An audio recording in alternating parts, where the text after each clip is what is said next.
And suddenly here again in the middle is a brief moment of equilibrium. And then I do the same thing over here. I exaggerate a little bit my shift so that you can see, in order to take the next step. You see, with clear thinking it through, not thinking in circles. And circles mean you want and you don't want, you want and you don't want. And then you'll be trapped, and who's going to rescue from your own running in circles? No one. So you will sit and think again. What do you do? What could your next step be? And regardless of what your problem is, you get yourself in order. You yourself are responsible for your life situation. It's not your wife, it's not your husband, neither your daughter or your son or anybody else. You yourself are responsible. And if you have flashbacks from the past who make your present life miserable, this is precisely for what I just said. You hadn't finished that phase, you didn't complete the job, and it will project and project into the future, and it seems to be that you will almost never get rid of it.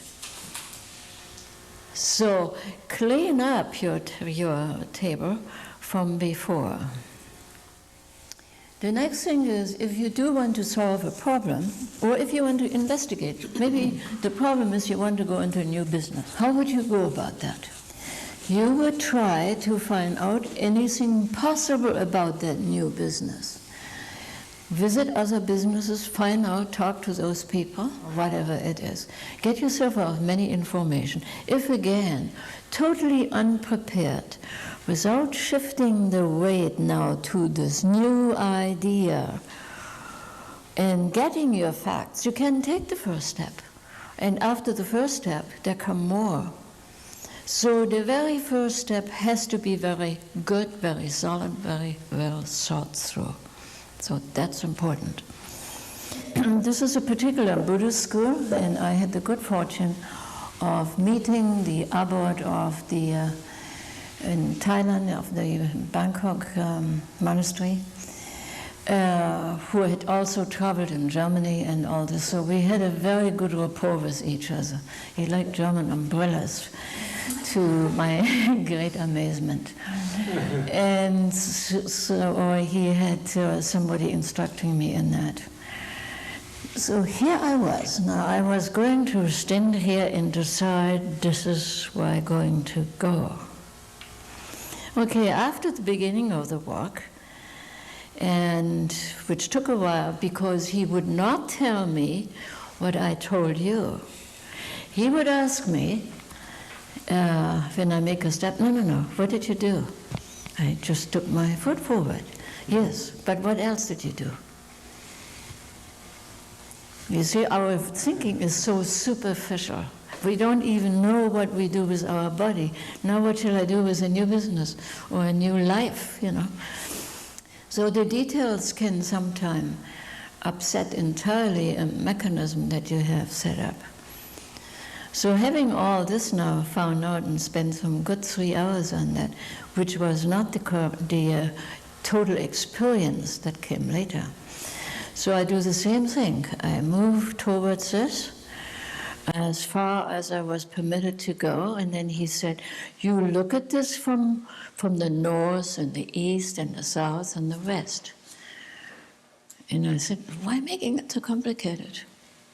I can't go around here, and then I will see anyhow. And he said, no, you don't.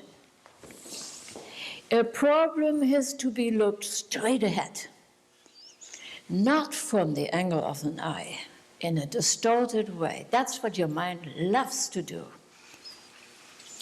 Straight ahead, and you're looking at from all angles. So you go ahead, and then you see anything that you can see. And then you turn around and you walk away. Now the turning points are, of course, also very important. So you get from yourself 4 different viewpoints. Then putting them together, you can find out if what you had in mind is worth to further consider. In those very small steps that perhaps appear to you like nothing, there's a whole bunch of events that can take place that you will be able to handle if you stick to that type of approach. Because it will force you into clear thinking and getting out of some muddle of thoughts and emotions. And sometimes if that clarity can come, then the best thing is, of course, wait. Your time isn't right. You can't do that yet. But again, you can use it as an excuse, by not wanting something to do. You have to give it your all, and you have to give it your best. But see also that you can develop your own strategy, which is really taking one step at a time. First, finding out where you are. And if you write everything carefully down, then you can make notes of comparison and see where your thinking is clear, but also your emotions can be clear. They don't need to be muddled. And by muddled, I mean you don't need to hang in for inferiority feelings just to crash in on attention and things like that. And in playing your game, how humble you are, so I think everybody knows their games. If you can put that all there and be fiercely honest with yourself, you don't have to tell anybody else. So here can come together very compact in the walking, your problems, and they can compact to a point that you might need help. Take other workshops, have some counseling and all this, because most people don't even know how unstable their emotions are, how many ups and downs, and where there is a handrail to hang on to if you feel a bit shaky here and there. This particular technique you can use also if you think in regard to your getting married. What is it that you're getting married to? So each such step brings us closer to maturity. So that is the important thing to do. So some people don't like to turn to the past. The past is very important. If I come and say, you remember when you were just so jittery, just saying 3 words in front of anybody, and if you can say happily, thanks God, that time is over. Yes, I do remember. And I'm so glad that I pulled out of this. You made it. But if you said, she didn't need to say this here in front of everybody, then you still haven't made it. You see, that's the difference with those things. And sometimes on purpose I say that, you remember when you did this or that. Simply to show you that you did advance. Because unless you know where you came from, you think, will I ever make it? Will I ever even move 1 inch ahead of time, of myself, in my development? So it is not putting old faults or shortcomings under your skin, but showing you, see, that's where you're now. Now you're having taken this hurdle, now you can take the next hurdle. We will not have any conversation while somebody works, not only not to disturb the walk of the person, but also to keep your mind focused on what you do here.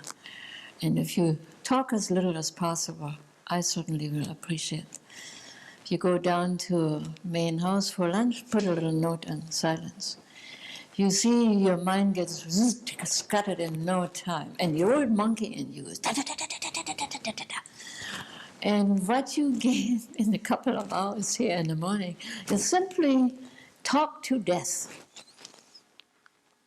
So this is important, not to do this. And people see your little note of silence, they want to talk to you. They respect that. That is, and that is equal for men and women. So you just happen to sit next to me. No particular hint. So.